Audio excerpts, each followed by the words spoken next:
ولا تلبسو، اور مت مشتبہ بناؤ اور مت ملتبس کرو.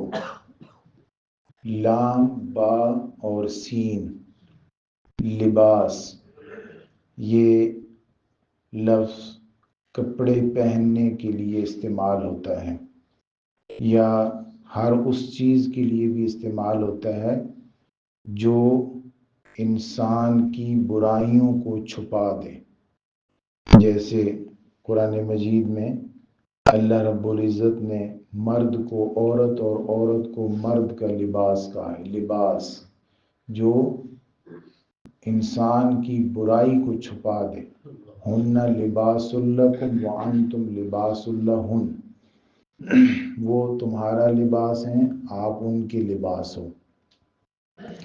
تو انسان کے بری حرکتوں کو چھپانے کا ذریعہ ہے میاں بیوی ایک دوسرے کے لیے. لباس اس چیز کو کہتے ہیں جو انسان پہنے یا جو انسان کی برائیوں کو چھپا دے. یہاں پر تلبسو ہے. التباس بھی اردو میں استعمال ہوتا ہے اور اس کا معنی ہوتا ہے دو چیزوں کو مشتبہ بنا دینا، دو چیزوں کے درمیان شک پیدا کر دینا. حق اور باطل کو التباس کیسے ہوگا کہ اگلے حصے میں وَتَكْتُمُ الْحَقَّ ہے بھی کہ آپ حق کو چھپا دیتے ہو. حق کو بیان نہ کرنا اور باطل کو بیان کر دینا، یہ ہوتا ہے التباس. حق کو بتانا نہیں اور باطل کو بتا دینا، سچ کو بتانا نہیں اور جھوٹ کو بتا دینا، یہ ہوتا ہے التباس. اب حق تو ہمیں پتہ ہے سچائی کو کہتے ہیں، جو درست چیزیں ہیں جو اللہ رب العزت نے بیان فرمائی ہیں وہ ہے حق. اور باطل کیا ہے؟ وہ چیزیں جو ثابت نہیں ہو سکتی، اگر ان کو ثابت کرنے بیٹھیں تو وہ ثابت ہوتی نہیں ہیں یا وہ پائیدار نہیں ہیں، وہ مضبوط نہیں ہیں، وہ ہو گیا باطل، جھوٹ. اب یہ حکم ہے یہود کو ابتدائی طور پر کہ آپ حق اور باطل کو ملتبس نہ کرو، حق کو چھپاؤ نہیں جان بوجھ کر. لیکن یہ مسلمانوں بھی آتا جا رہے ہیں اور یہ ذمہ داری بنتی ہے ان لوگوں کی کہ جو جانتے ہیں. حضور نبی کریم صلی اللہ علیہ وآلہ وسلم نے فرمایا، حضرت ابو ہریرہ رضی اللہ تعالیٰ عنہ سے روایت ہے کہ جس نے علم کو چھپایا، جس سے کوئی چیز پوچھی گئی اور وہ جانتا ہے اور اس نے اس کو چھپایا، بتایا نہیں، تو الجم بلجام من النار، قیامت کے دن اسے آگ کی رسی ڈالی جائے گی، آگ کی مہار ڈالی جائے گی. تو یہ بہت بڑا گناہ ہے کہ حق کو چھپا دینا اور باطل کو بولتے رہنا، باطل کو بتاتے رہنا. وَلَا تَلْبِسُوا الْحَقَّ بِالْبَاطِلِ، حق کو چھپانے ایک تو گناہ کبیرہ ہے اور دوسرا یہ کہ جب حق کو چھپاتے ہیں تو آدمی کے اندر سچائی ہوتی ہے لیکن اس کی زبان پر بھی نہیں ہوتی، اس کی زندگی میں بھی نہیں ہوتی، اور عام طور پر اس کے جو ساتھی اور اس کے ارد گرد کے لوگ ہوتے ہیں ان میں بھی نہیں ہوتی. وہ بھی اس حقیقت سے، اس حق شناسی سے محروم رہتے ہیں.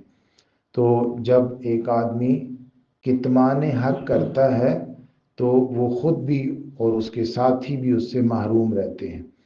اور علماء نے لکھا ہے کہ صرف اور صرف چھپانا ہی التباس نہیں ہے، یعنی حق کو صرف بیان نہ کرنا یا اس کی جگہ پہ باطل کو بیان کر دینا صرف یہی التباس نہیں ہے، بلکہ اور بھی بہت ساری چیزیں التباس میں آتی ہیں. مثلا فہم اور وہم کو ایک جیسا بتانا، یہ بھی التباس ہے۔ مثلا سنت اور بدعت میں فرق نہ کرنا، یہ بھی التباس ہے، التباس بین الحق والباطل ہے۔ حق اور شک کو ایک ساتھ بیان کر دینا، یعنی حقیقت واضح نہ ہو اور اس میں شک ڈال دینا، یہ بھی التباس بین الحق والباطل ہو گیا۔ اسی طریقے سے آدمی اپنے اندر کے اخلاص اور ریاکاری کو اخلاص کو واضح نہ کرے، ریاکاری کرے اس کی جگہ پر، اور یہ بھی جو ہے وہ التباس بین الحق والباطل ہو گیا۔ کوئی آدمی جو ہے وہ مکاری اور کرامات کے درمیان فرق نہ کرے، وہ مکاری کو کرامت ظاہر کرے، یہ بھی حق اور باطل کے درمیان التباس ہو گیا۔ وہ چیزیں جو قرآن و سنت سے ثابت ہیں ان کے اندر ایسے سوالات ڈال دینا کہ ان کا حل لوگوں کے سامنے نہ آئے اور لوگ جو ہے اس میں شک میں پڑ جائیں کہ یہ ایسا حکم کیوں ہے، یہ تو ہو ہی نہیں سکتا۔ یعنی حق اور قرآن اور حدیث کو اس طرح بیان کرنا، یہ بھی التباس بین الحق والباطل ہو گیا۔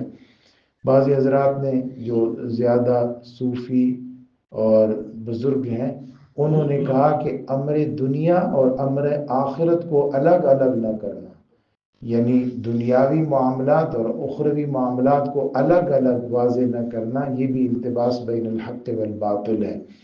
اور یہ سب اہل علم کی ذمہ داری ہے کہ اس التباس کو ختم کریں، دور کریں، تاکہ وہ لوگ جو نہیں جانتے ان کو سچائی پتہ چلے اور وہ باطل سے اجتناب کر سکیں۔ چونکہ اس وقت زیادہ تر یہود پر اعتبار کیا جاتا تھا کہ یہ آسمانی علوم کو جاننے والے لوگ ہیں، یہ لوگ ہمیں بتائیں گے کہ کیا محمد الرسول اللہ ہی وہ ہستی ہے جس کا انتظار کیا جا رہا ہے، آخری نبی ہے۔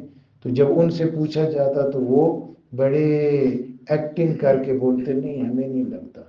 اس لیے انہیں کہا جا رہا ہے کہ وَلَا تَلْبِسُوا الْحَقَّ بِالْبَاطِلِ، حق کو، سچائی کو باطل کے ساتھ مکس نہ کرو، حق کو چھپاؤ نہیں جان بوجھ کر۔ انتم تعلمون، آپ جانتے ہو تورات کے اندر جو حضور صلی اللہ علیہ وسلم کی نشانی ہے۔